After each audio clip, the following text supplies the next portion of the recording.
To put it simple and easy, it's the overwhelm of your nervous system, right? Trauma is really just feeling unsafe, Mm. feeling powerless, feeling unheard. There's a lot of loss of control when it comes to power because it's not something that we ask for. It's something that happened to you that caused distress and it overwhelmed your body and your mind.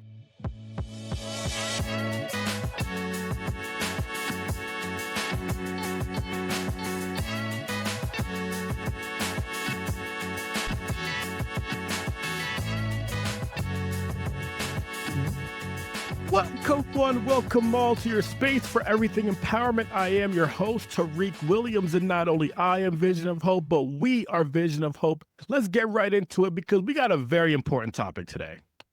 We have a very important topic. You see the title. But first, I want to let you know how we got here. We are talking about trauma today, the ins and outs of trauma, what trauma is, what it isn't.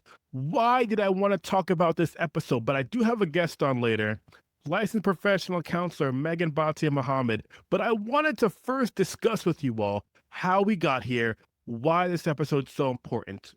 And so every time I have a guest on, we talk about words.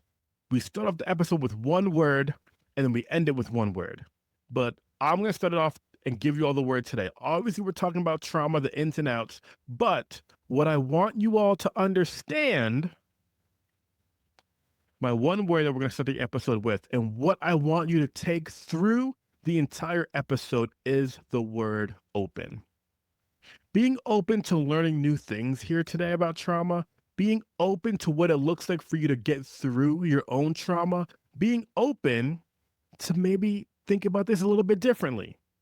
Because here's the thing, more than anything, it's real. Trauma is a real thing that more often than not, we've all gone through in so many different ways. And it's such an important episode. And I've been thinking about this episode for over a year and a half now. But I wanted to make sure I did the proper due diligence of the episode, have also a professional on that I trust, and give you my coaching expertise and my coaching background and knowledge and my thoughts on trauma so that we can really develop a clear, strong understanding with some impact, some value to help you all get through it. But let's get into this. So first and foremost, be open to powerful friendships that are honest and transparent, and surround yourself with those types of people. Because if you're not surrounding yourself with people who are going to be open and transparent with you, then you got to hang out with some other people. Surround yourself with some different people. Now, here's the deal. So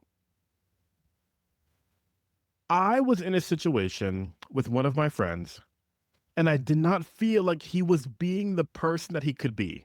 He was not showing up in a way that I knew that he could. And we had to have a serious discussion about it. All right. Now, what happens is it was time for us to have this discussion. Maybe we should have had it earlier, but that's besides the point. You got to have these discussions. Okay.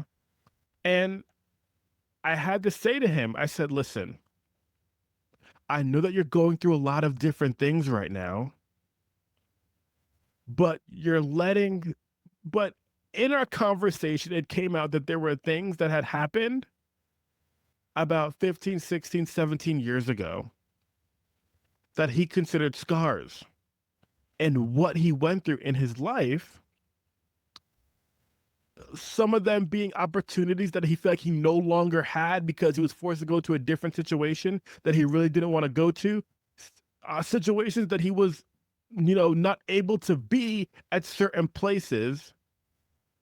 And so the list goes on, but he wasn't able to be there. Amongst a myriad of other things that I probably don't know, I'm just giving you a little piece of the story here. And as we were discussing and having conversations, once again, you got to have open and real conversations with your friends, with your family, so we can all work on what it means for us to all be better and show up in a way that we can all be the person that we were meant to be. Now, I said to him, I said, listen, if there's scars, if what you've gone through are scars, okay. But recognize that they're scars that have healed over and they're not open wounds. Because if they're open wounds, they're still inflicting very serious pain, but we got to think about what the process looks like to start healing. I told him that. And the first thing he said to me, he took a deep breath and reflected. And the first thing he said to me was, "You got to talk about that on the podcast." um, so, with that being said, that's what we're doing today. I know it's a year and a half or so, or it's been on my mind for a while now, but I want to make sure I gave this the proper importance, and have the proper person for the conversation so we can really get through it. Because ultimately, I had to have this conversation because in my mind, I felt like I was enabling this person. And so think about what it looks like to have real conversations with your friends, your family, whoever you need to have them with.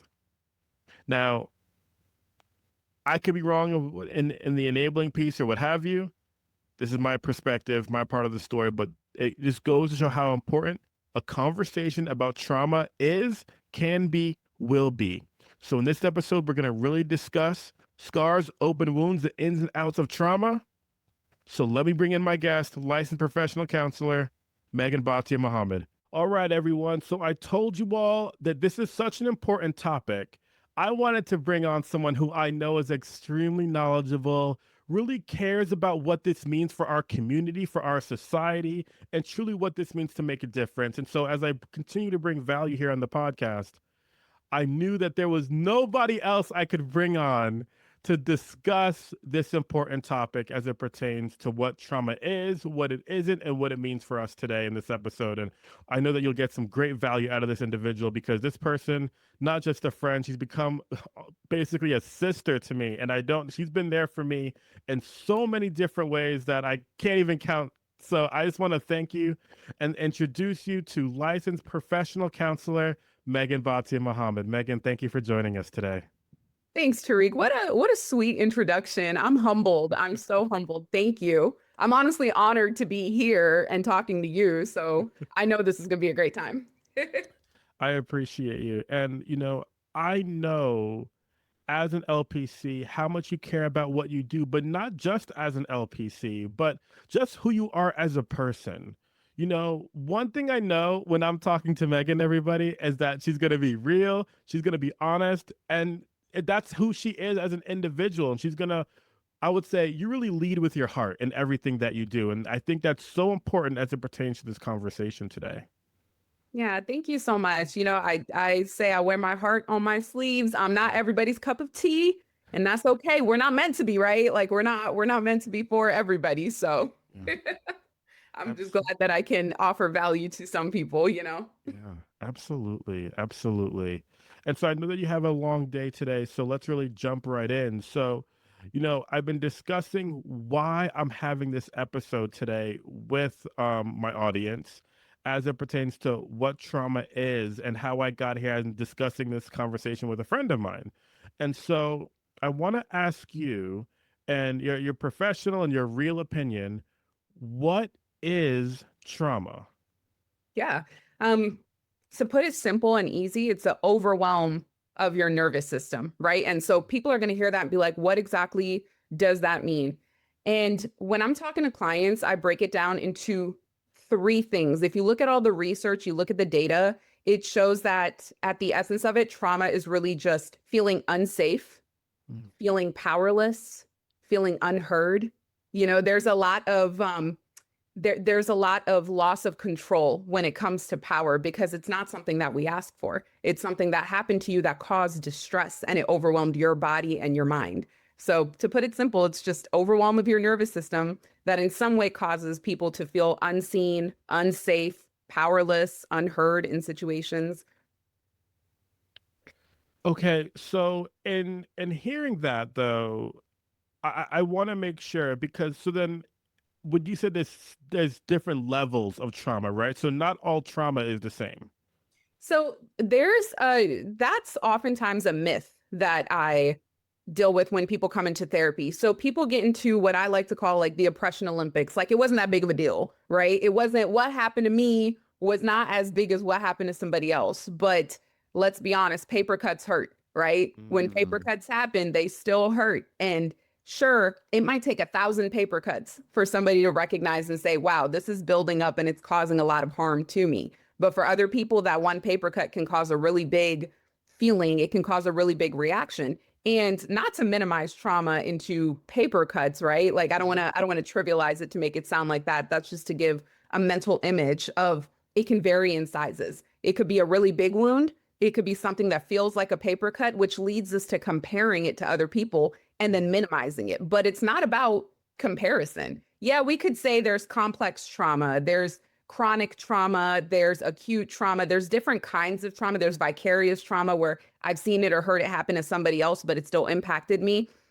But if it hurts, right? Like we mm, can't quantify your hurt is bigger than my hurt because what matters the most is the feeling. We don't walk away with how big the incident was. We walk away with how big the impact of it was.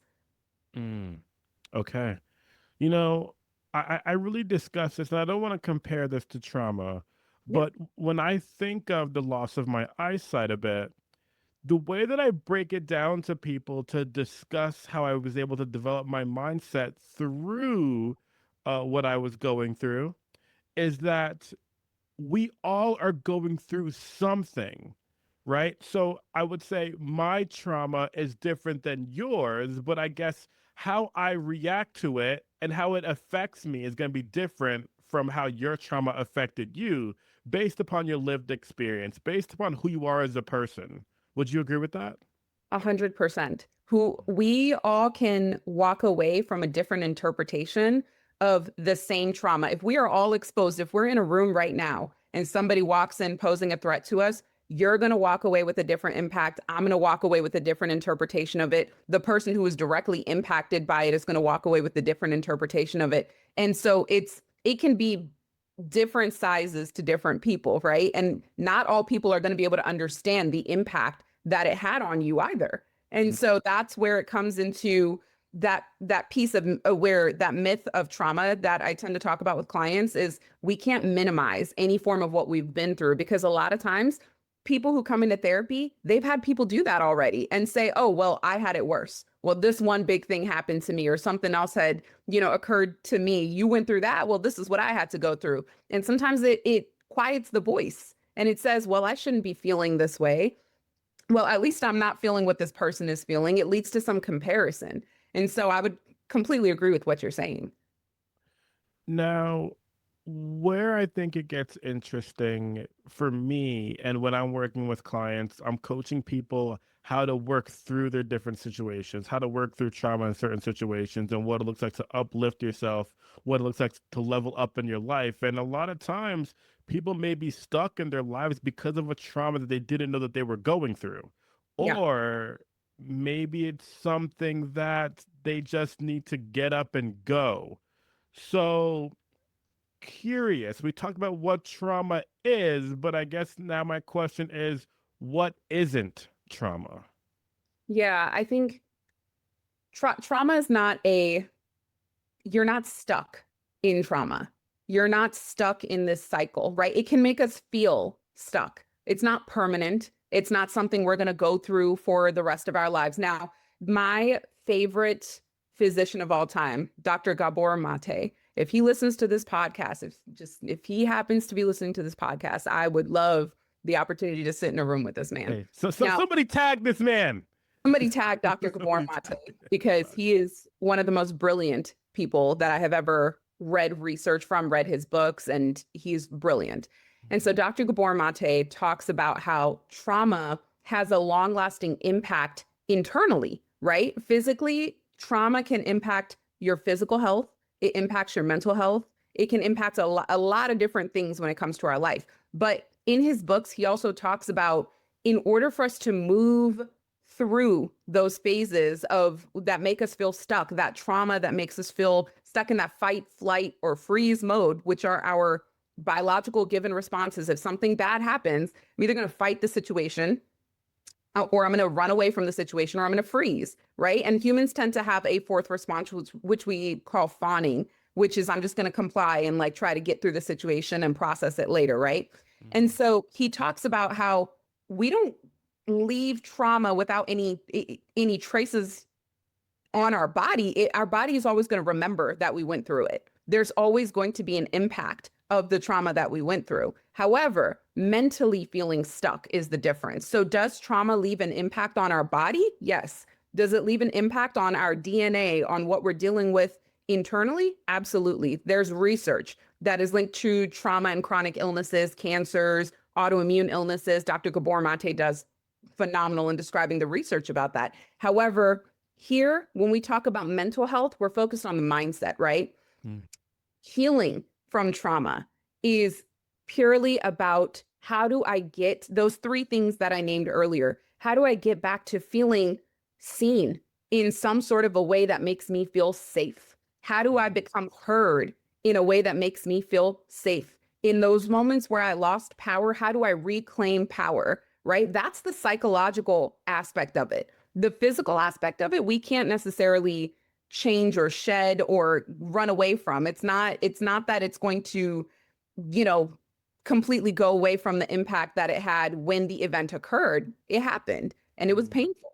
But you asked what trauma isn't. It's not feeling stuck in that one place. You can move through that mindset. You can move through those phases of those fight, flight, freeze, survival modes. You can move through that. So, you know, it's not a quote unquote death sentence, so to speak. It's not something you're going to go through forever. It is something you can navigate. And I think a lot of people need to hear that, because when we talk about trauma, it's not that it's your choice of where you're feeling stuck. Your body did what it needed to do to survive in that moment, right? Thank your body. You survived. You were fighting. You ran away from that moment, from that big danger that occurred. But you don't have to keep running now. You don't have to keep fighting now, right? The threat is no longer there. So it's about breaking that cycle, right? And a lot of people will hear that. Like I said, I'm not everyone's cup of tea. And some people will hear that and say, well, F you, Megan, like this is really challenging. How can I move through this, right? But it's important to talk about the psychological aspects. Some people won't get there until they mentally feel ready to accept that they can navigate into the next part of healing from trauma. But healing from trauma starts with acknowledging where you are and the fact that you went through it in the first place. So I was working with one of my clients, and I work with clients in a lot of different aspects. And as my audience knows, I started off with only working with blind people. Sometimes I still work with blind people, and other times I work with other working professionals to really overcome that burnout. The other day, I was working with a blind client and going through some different skills, all right? And we use a tool called learning shades to put over my blind client's eyes so that they're able to start thinking about how to do certain things in their life non-visually. And it was a new experience for them, okay? Because because in their situation, they're trying to overcome their blindness, overcome what they're not able to see. And it's traumatizing because that individual was able to see at one point in their life, and now they're like, that's been taken away from me. Yeah. And so I was discussing with this individual. I said, listen, you know, I could ask you all the questions I can about your eyesight. I really care about being able to uplift you and what that means for you. However, comma, it doesn't matter how hard I try and ask you all the questions, I will never ever know what you see. Only you know that. Right. Only you know that. And so, with that being said, I can give you skills then to be able to handle this situation non-visually so that I don't have to worry about what you can or can't see. You're able to work through and be resilient through that particular situation. And so I bring up this story a little bit to say, you said that it's not stuck, but I think there's a level of resilience you need to be able to move through the trauma, discussing how it may have some lasting impacts on you, and to discuss the analogy that I started off this episode with. understanding the differences there then between uh, it being a scar and something that's healing, it being a scar that's happened years and a while long ago, or if it's still a really fresh, open wound of trauma. I think all those things are different. Right.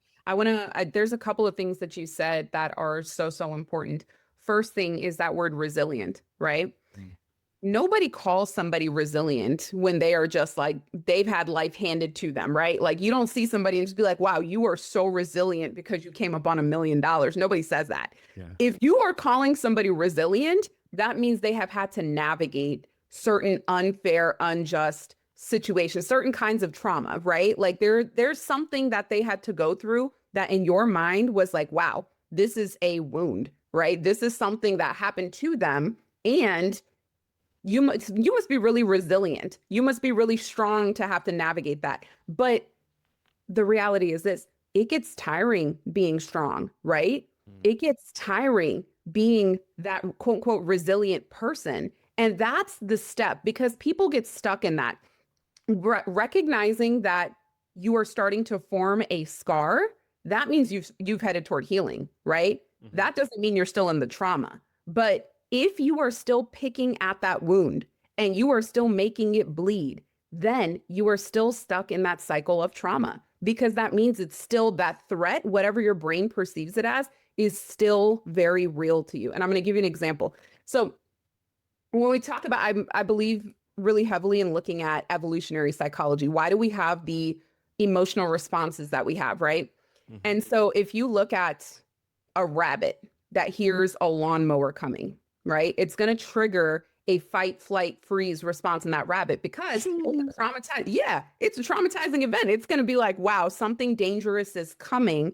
I need to flee this situation. We were given these biological responses, the fight, flight, and freeze. We were equipped with them to be able to escape danger, right? To be able to assess, is there a lion in this room that is going to make me its prey? Do I need to run from the situation or can I fight that lion? Now, evolutionarily, the threat is no longer physical for us. It's not a lion walking into the room. The threat has become psychological. The threat is no longer as seen or, something vivid that I can pinpoint my finger on. A lot of people come into therapy and they're like, I don't know what caused me to feel anxious. I don't know what caused me to feel depressed. I don't know what's causing this trauma. I don't know, there's a lot of I don't knows. And the reason is because the threat is no longer something physical, it's psychological. So how do we assess what puts us in that hypervigilance? What puts us in that mindset of this is a wound for me. This hurts. It's purely based off of how you perceive it. It's purely based off of how much it impacts you emotionally. So I can have, let's say, I can share with you a story about my dog passing away when I was younger, right? That might have been a big source of trauma for me. But to Mhm. somebody else hearing that who's never had a dog, they're going to be like, I don't know what that feels like. Why is that such a big deal to you? It's just a dog, right? Like Mhm. you should be able to navigate through that.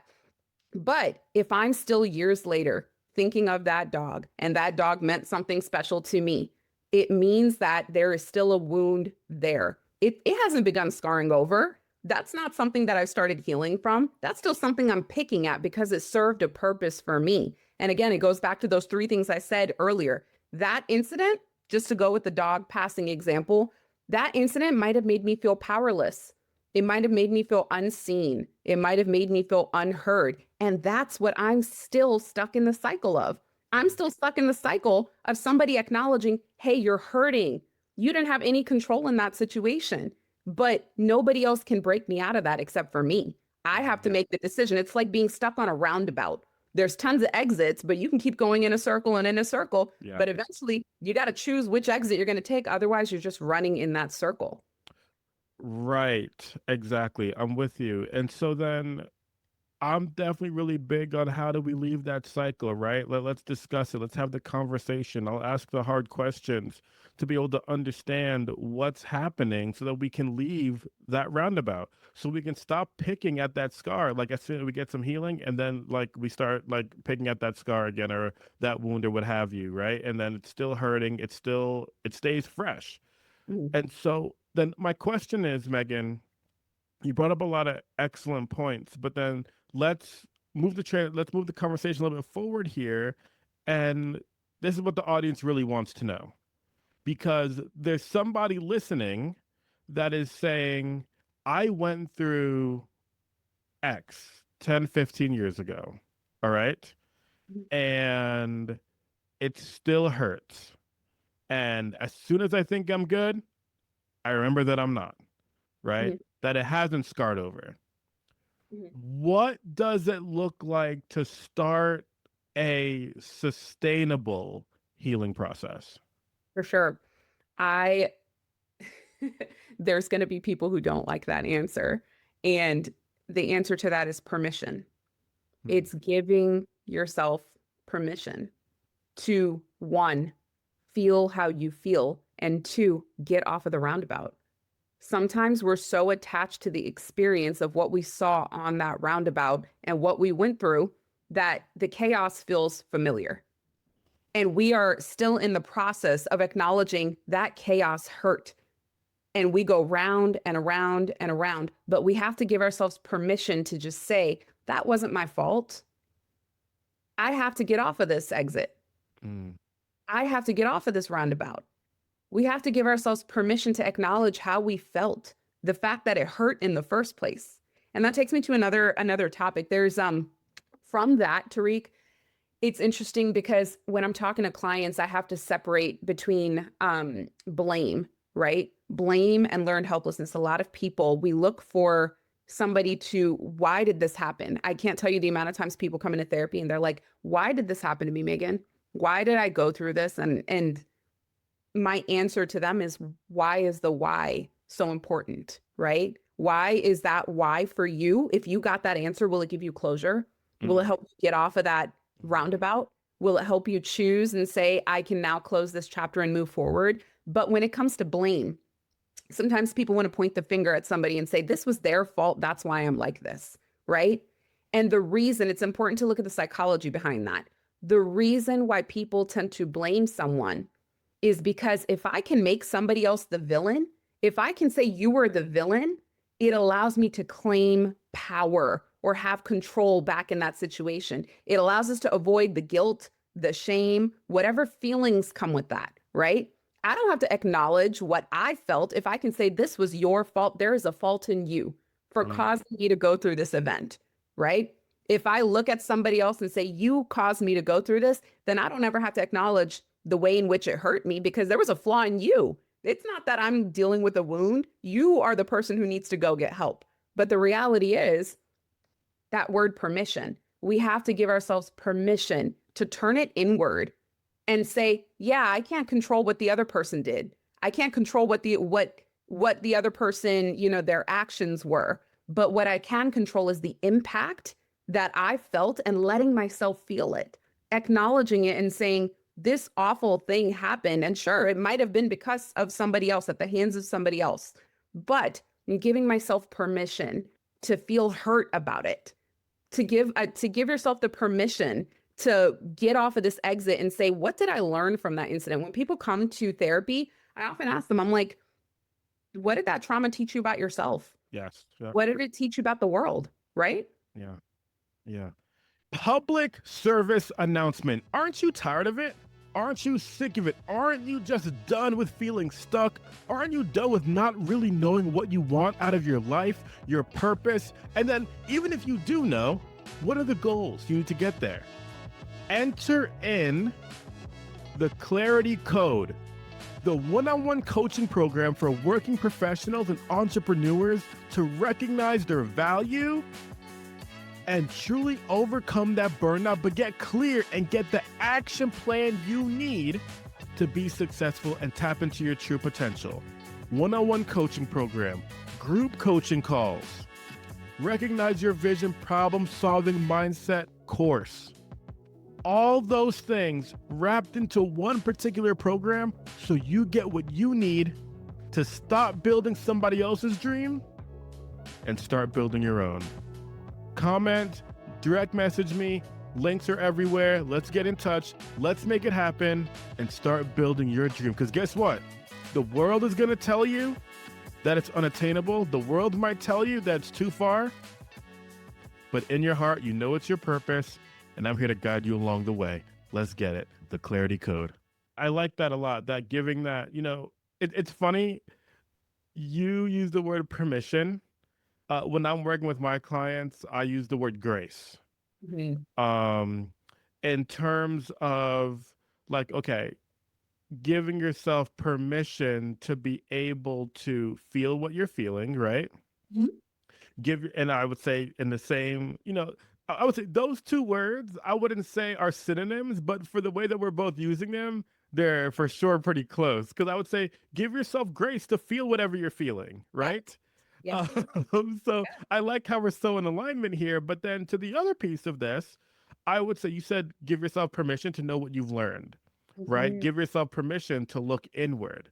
And in Yes. my head, I'm thinking like giving yourself grace to say, hey, I'm not perfect. Maybe I could have learned, maybe I could have did something a little bit different. You know what I mean? And granted, not putting blame on yourself necessarily, but in my opinion, it's a space of grace that lends you to develop and grow as an individual. I want to be careful when I say that though, right? Because this isn't a space of where I want to say that the individual going through the said trauma is taking any blame on them, but yet I would say it's grace to develop as an individual. Yes, I would agree with that. I would agree that it is grace to develop as an individual. Now, going back to that piece of what you said, I I truly think, am I allowed to cuss on your show? Is that a thing? Hey, we're here now. Go ahead. We're here now. Honestly, if in your mind you get to that point where it is you F this person for what they did to me, yes, absolutely. We should be able to say that. Let's say that out loud. If we Mm, are saying F this person for the impact that they had on me, let's say that. mm, And your question was, how do we move this train forward? Number one, the person who is sitting there has to be in a place where the trauma is not directly, they're not still exposed to that trauma anymore, right? If I'm okay. still in the home, if I'm still living in the same home as the person who caused my trauma, it's a little bit harder for me to say, hey, let's move forward, right? Like I don't want to make it sound like that, because moving forward in your healing journey is such an individual process. It's there is no timeline on healing from trauma. However, it is a very self-guided process in the fact that we have to be able to say, all right, I've thought about this. I'm processing these feelings, and keyword there, processing. We can't just sit there and relive that over and over. We have to actually be understanding what is the impact that it had on me? What's the impact that it had on my understanding of the world, of relationships, of other people? And until you're ready to ask those kinds of questions, you're not going to be in a place where you're wanting to move forward. But I think there are absolutely tons of situations where we should be blaming other people, where we should hold them accountable and say, this was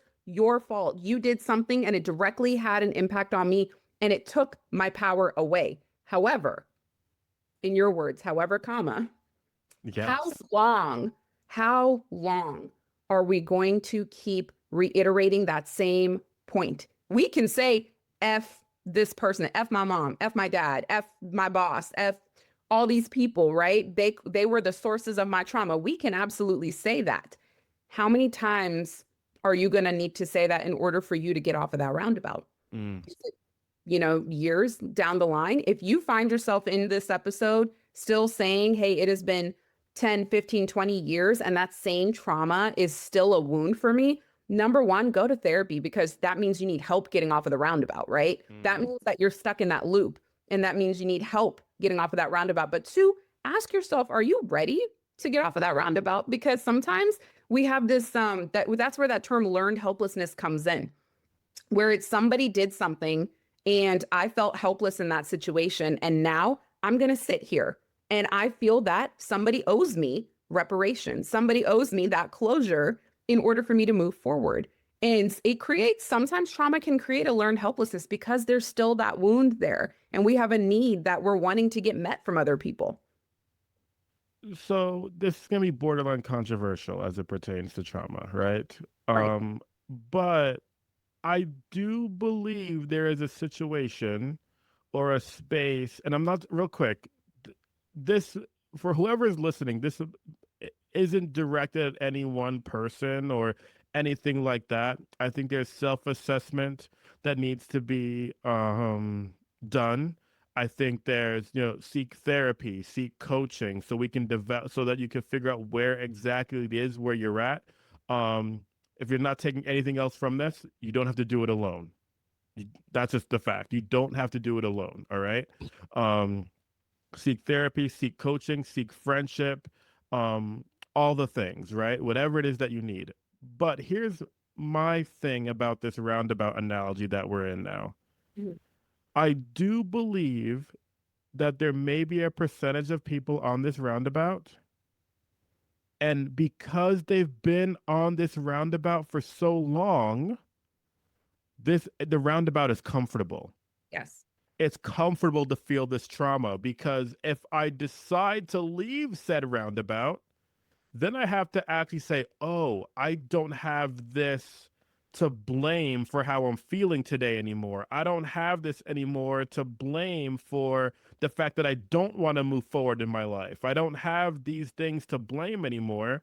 So then I'm choosing to stay in the roundabout because it's comfortable versus getting off the exit and what it looks like to demand more for who you are and live the life that you were supposed to live versus letting your trauma have power over you. Yeah, I would agree with that, Tariq. Sometimes that chaos is familiar. That, and I see people, I've seen clients who have struggles in maintaining relationships, who have difficulty in trusting other people, who have difficulty maintaining jobs, who have difficulty maintaining, meaningful familial relationships, meaningful friendships, meaningful, sense of self and identity. They kind of run from like relationships. They run from a sense of safety. They run from that sense of feeling seen or feeling powerful in, the empowerment they can get through making choices for themselves.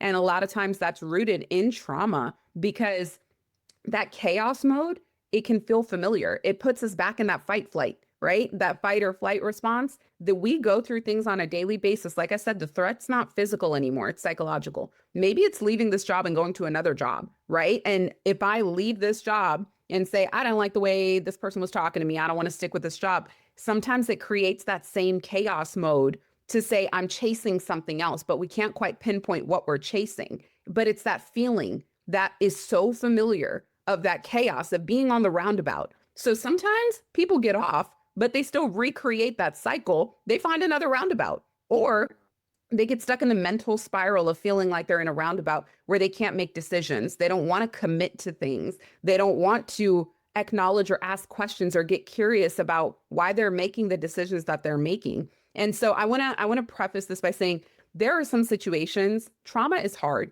If I get a client who comes in and has been sexually assaulted, absolutely, we're going to sit there and we're going to say, F that person who caused your trauma, who is sitting here and has made you feel hyper vigilant, has made you feel hurt. You're sitting in this mental hurt of what somebody else took from you without asking permission, without giving you absolute loss of control, right?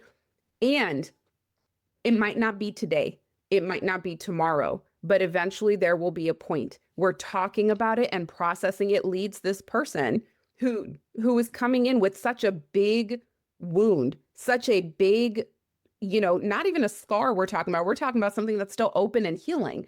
There's going to be a point where they move themselves along the journey and say, you know what? I want to get off of this roundabout and move forward for myself. Maybe that looks like getting a haircut to feel more confident. Maybe that looks like starting a new job, moving to a new town where I don't want to be around the same people. Maybe that looks like offering myself closure and writing this person a letter. There's so many different therapeutic techniques that we look at, but I say that to say closure and getting off of that exit is different for everyone. You have to ask yourself what that looks like because again, a client coming in with such a difficult trauma of being assaulted, right? I'm not going to sit there and say, well, you got to get off of this roundabout. I'm going to give them space. I'm going to let them acknowledge how it is that they're feeling. Yeah, absolutely. We're going to say the person who took this control away from you did something that left you feeling powerless. It left you feeling so hurt. It violated you. And let's think about what does it look like for us to eventually get to a place where we get off of this roundabout. We have to entertain that conversation at some point. But when that conversation happens, if it's today, if it's tomorrow, if it's a week from now, is purely such a personal decision. It's based on the person who, let's be honest, you're listening to this right now. It's based off of when you feel ready for it. And if you find yourself saying, I don't feel ready for it right now, it's important for you to ask questions. Why? Is that wound still there? Are you living with the trauma? Is it still, something that is so real for you that you're hurt from? And if it is, that means you need to start asking questions. That means you need to start, working toward finding what impact did it have on the way you view yourself, the way you view the world? What are you looking for here?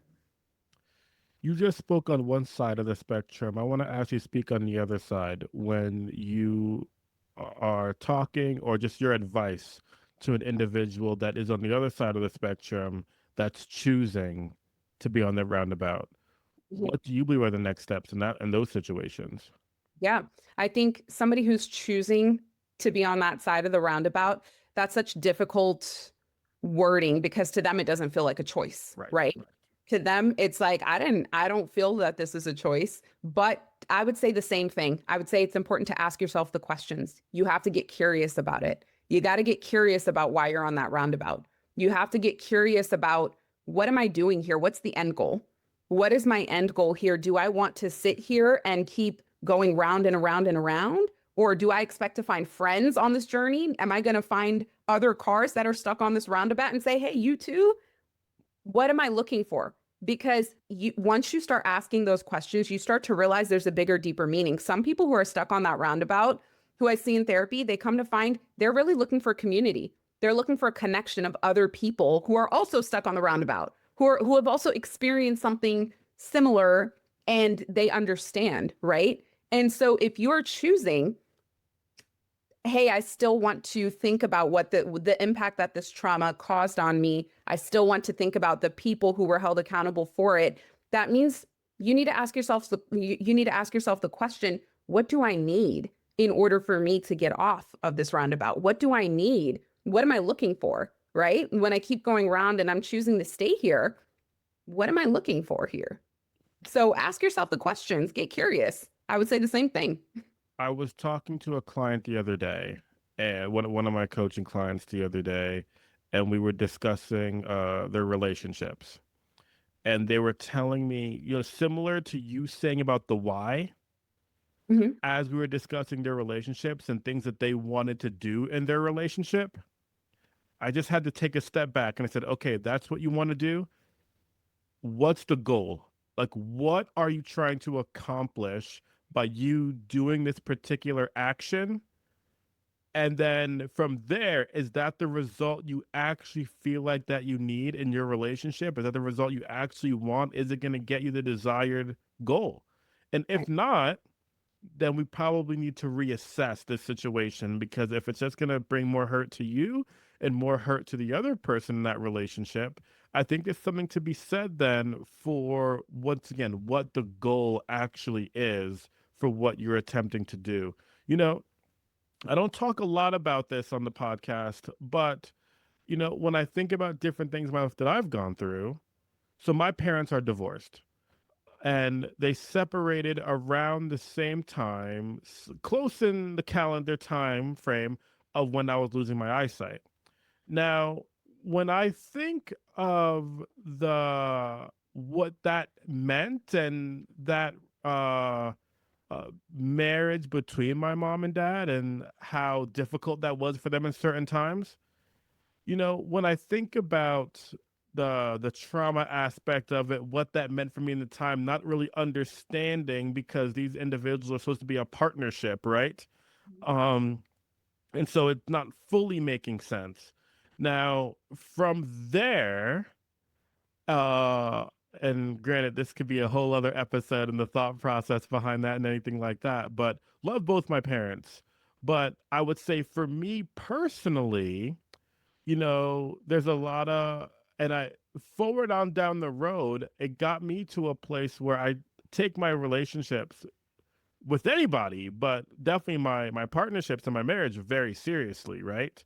Mhm. because I've seen and been around some unhealthy situations. And so I think there's something to be said to like what you were just saying, asking yourself the questions. Like, am I going to let the fact that I may not have had the best examples of what relationships should look like? You know what I mean? And am I going to let that have power over me? Or what does that look like for me to say, okay, recognize what unhealthy is so I can make sure that I could not be around that unhealthy relationship in my future and what it means to have a healthy marriage moving forward and beyond. See, and there is so much power in that example that you're sharing, Tariq, because you chose to get off of that roundabout and you Mhm. chose to say, I'm taking the exit that allows me to have healthier relationships. I encountered two different types of incidents that can be perceived as traumatic, to myself and my brain and my body. You chose to take the exit and say, I'm sure in the moment it probably took you X amount of time. It probably took a little bit of time for you to say, like, wow, like, what do I want? How am I processing this? But eventually you chose to get off of that roundabout. Now, I want to highlight something because I realized I should have said this when you mentioned people who are choosing to um, stay stuck on that roundabout. Sure. I just want to be very candid. When we're talking about being stuck on the roundabout and it being a choice, I want to be very clear to the people who are listening here that that does not mean you chose for what happened to you, what you chose for the trauma to happen, right? You didn't choose that. You had Correct. no control over it. However, Great there point. I'm happy are you mentioned that. uh, yeah, because I want to highlight there's a difference between not having control over something that happened to you and then having control over the choices we make afterwards, right? Because when we're talking about being stuck on that roundabout, let's just very in detail talk about the detriment of that. If you stay stuck on that roundabout, there is this a questionnaire that we use as therapists, right? It's called the ACE questionnaire, the Adverse Childhood Experiences questionnaire. And typically that's to tell us like, trauma experiences, again, adverse life events that somebody has went through. Um, and the data for the ACE questionnaire show that people who score high on those adverse childhood experiences that they've had that have higher ACE scores are more likely to be alcoholics. They're more likely to engage in risky behaviors. Mm. They are more likely to struggle with maintaining relationships. They are more likely to deal with chronic health issues. There's a lot of data that shows I forget the specific or the specific statistic, but it was like the people who scored higher on the ACE questionnaires were 12 times more likely, I believe, to actually have suicide attempts. So we're Wow. talking about people, that's what we're talking about. When we talk about being stuck on that roundabout, we're not talking about you're just ruminating over the same event. We're talking about you're making choices that are keeping you stuck in a detrimental cycle. We're talking about picking up a bottle and saying this is how I'm coping or choosing to fill that void instead of getting off of this exit in a healthy direction. Yeah. I'm choosing to continue spiral it in another direction that also feels unhealthy. That also is creating or filling that void, I think, as a coping mechanism, right? A lot of people who are dealing with addiction or recovery from addiction of some sort tend to say it filled a void. It was numbing me from some sort of a pain. That's what we have to acknowledge. That keeps you on the roundabout. That's what we're looking at is the choices that you make that keep you on that roundabout. Excessive smoking, things like that. You can develop behaviors that are detrimental and still keep you from healing from that trauma. And that's what we're referring to when we talk about being stuck on the roundabout. It's a choice that you went through the trauma. That's not what we're talking about. Yeah. We're talking about the choices that come after. I'm so happy that you cleared that up. I'm so happy that you cleared that because that is really important. So, and hearing that, I think, and real quick, and I guess this is just how my brain is wired, right? I'm so focused on what it looks like to uplift. I'm Mhm, so focused on not letting my limits hold me down. mhm. I'm so focused on just uplifting, right? And so I think there's a difference between uh escaping your situation through whatever vices you feel like need to help you out in that situation to numb yourself, etc., to the flip side of actually doing the work on yourself to Yes. sustainably be okay. Yes. Yes. Which part of that, and what we were saying earlier, is giving yourself permission or Yes. giving yourself grace to say, hey, I'm not okay, Mhm. but how can I get there? Right. Asking the questions. Yes. Asking the questions. I agree with you 100%. So, Megan, in discussing all these situations, I just want to thank you so much for bringing your authentic self, your expertise to the conversation. I guess, I think that trauma affects us all in different ways. And so, I guess personally, like, have you ever had situations where you've had to work through your own trauma? Absolutely. That's what brought me into this field. I had a very colorful childhood, to say the least. And my siblings and I love my siblings dearly. And we all had to navigate some really difficult situations, and we all walked away with different scars. We walked away hurting in different ways. And I know for myself, my journey had to look like asking myself, how can I heal? How can I break this cycle? Because I don't want to be what I saw. I don't want to relive these experiences. And it's so hard because one of the hardest lessons I learned was that when you're the safest, when you get off of that roundabout, is when all of those feelings really come back. And they come back with a vengeance to say, hey, these are your feelings. This is the impact that it had on you. You start to recognize that about yourself when you ask questions and practice that self-awareness. You start to realize that you didn't even realize how much the trauma was impacting you until you got off and were away Yeah, from it. And yeah. so, I think for myself, I had to go through a lot of therapy myself before becoming a therapist. And, I pursued the curious journey where I asked the questions, but it led me down the path of education. I wanted to know why. Why do we think the way that we think? Why do we do the things that we do? How can we move forward in, breaking these cycles? Because there's no way people just there have to be people that break these cycles, right? I just knew for myself, I was tired of Mm, living in that roundabout and I wanted to get off. And I saw a lot of people who I grew up with make life choices that ended them up in a lot worse of situations. And I just knew that wasn't going to be me. Um, and so I'm very blessed and I'm fortunate that I've had the people in my life to guide me or to, empower me or to love me in helping me through that process, or just saying like, I'm going to support you through the ups and the downs, because healing is it's an emotional journey and it brings out a lot of highs and lows. So, I've definitely had to navigate a lot of tricky situations. Like I said, colorful. more than anything, like you said, it's a journey. Yeah. It's a journey. I discussed this on my episode a little bit last week, right? When I had a fitness coach, Ryan Andreas, on, discussing the fact that these goals are not Amazon Prime. They don't come here in 2 days. And I'll say the same thing through your trauma, even though, I've definitely had a tone in this episode about what it means to work through it and get through the pages of your journey, of the pages of your story, and what it means for you to work through your trauma. I'm not going to sit here and tell you that it's Amazon Prime, that you'll feel better tomorrow after listening to this podcast, but hopefully it inspires you to do the work on you and what actually asking the questions for what it means to leave that roundabout. Right. Tariq, you said something, and it's inspired me to say one more thing too. Please. That trauma left us all of the things we've went through in our life. It's left us with a fire alarm, and that's a good thing, because when there was a fire, we didn't have that fire alarm. And as a safety mechanism, we have to view it as we have now developed a fire alarm. Some of us could be hyper vigilant, right? As a result, like, when is it going to go off? Is there something happening? But we do have built-in fire alarms that can tell us, hey, fight, flight, freeze, get out of this situation. That built-in fire alarm is there for a reason, because the things we've went through in our lives, it's equipped us with the ability to have judgment and be able to say at our own discretion, is this a threat to me? Is this something that I'm actively dealing with?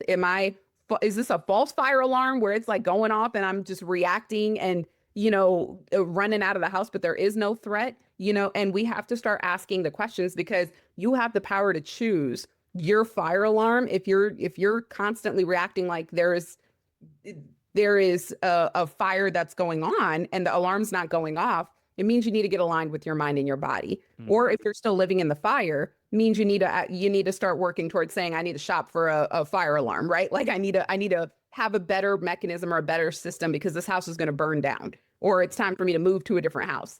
So we have to start asking those questions, and we have to recognize we have these built-in mechanisms that come from the trauma. I'm not saying that to say there's something good that came out of it, but a lot of us, we've survived 100 days or 100% of the bad days we've had, right? I hope. And if there's somebody here who's struggling with wanting to live another day, I would hope that you call 988, you call the suicide hotline, you talk to someone, because you are valued and you have thus far survived 100% of your worst days. And that is powerful. You're getting an A++ right now in life. You made it here, you're surviving, you made it to another day. Now, what you do in that day, if you choose to stay in that house and keep reacting to that fire alarm, that's your choice. How equipped that fire alarm is, that's your choice. So we have to make better decisions too, but we're here for a reason, and we have to equip our house, meaning our body and our mind, with those avenues that let us make choices that get us further ahead. Megan, if there's one word that you want to leave the audience with, our listeners with, to make sure that they grasp that's the intensity and the importance of this episode today. I started us off today in the first, before you came on here, with the word open. Being open to what Megan and I are going to pour into you today, being open to learning more about yourself in this episode. And so, Megan, I want to give you the final word. If there was one word that you would want to share with our audience to really get a strong takeaway from listening to us today, what would it be? Great question. I would say it's permission. Giving yourself permission. Just permission to feel what you feel, permission to heal, permission to move forward, permission to get off of that roundabout, permission to sit in it, right? Mm-hmm. Give yourself permission. Mm-hmm. Yeah, absolutely. Absolutely. Megan, this has been beautiful. This has been amazing. Whatever contact information you want to put of yourself or your practice or anything like that, I could drop it down below if you would like to discuss it right now. Sure. I'm on Psychology Today. For anybody who's looking to reach out, has any questions or anything like that, you can find me on Psychology Today. If you just look up my name, happy to deal with or answer any questions. I'm licensed in various states, and I do have a wait list for clients. So please be kind when you email me if I don't respond back immediately, but I will get to you eventually. So yes, I thank you for this opportunity, Tariq.